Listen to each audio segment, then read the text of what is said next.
I mean, if somebody would show up,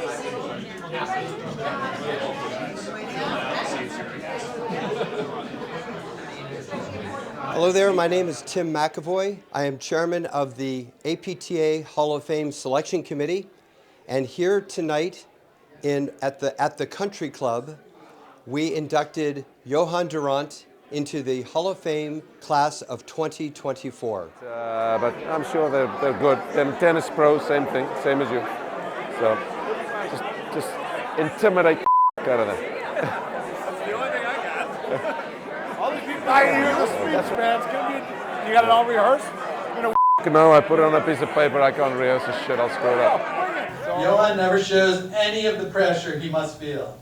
And if he's not feeling any pressure this weekend, then Jamie and I are allowed to say, neither are we. Just to get the room in the mood, we have some goat hats made up for Johan and his table. Alicia over here is delivering them to the table. Unfortunately, we're unable to get everyone one. So if your menu has a sticker on the back of it, you win.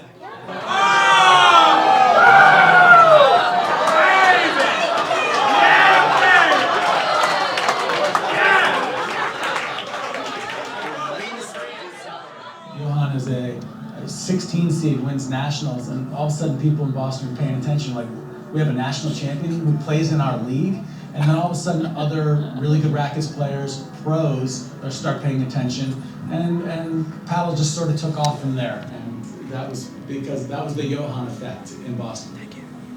I'm proud of you as a person, and I'm honored to consider you a good friend. Congratulations again, and I wish you the best of luck this season and in all seasons to come.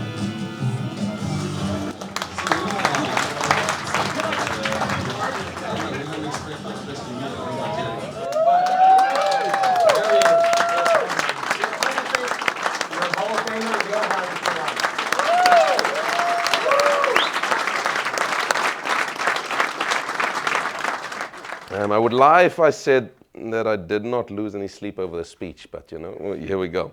I said, anyway, let's tee this up a little bit. You know, I can't be too serious. It's not really in my nature. So we'll get to the fun stuff in a second. Remante, I'm gonna have to warn you. I'm gonna have to swear 3 times for effect in this. And when I go like this, earmuffs for the kids. Okay, so I think we start practicing now. This speech is going to be titled "Just F***ing Play."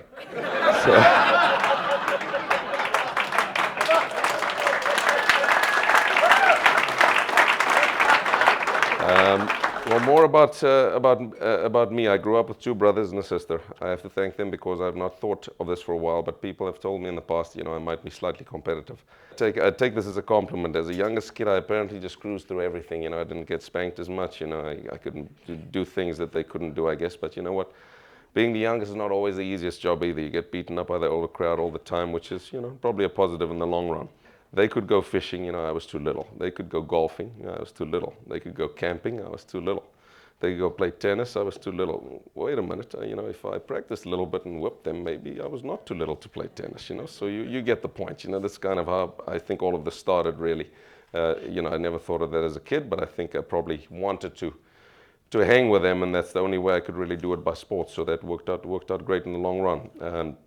This jacket, all this stuff is fantastic, but in the end, you know, I think that stuff, you know, I don't know, like the helmet I won the other day, that goes in the basement. You know, these things disappear somehow. You know, there's no space in my house for stuff, but you know what I mean. I mean, I think the experiences, all the memories I had, and the friendships is you know, it's impossible to measure those things.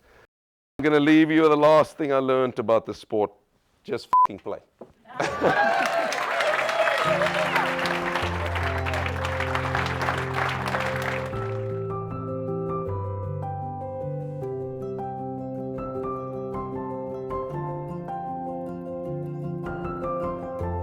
Hey, thanks.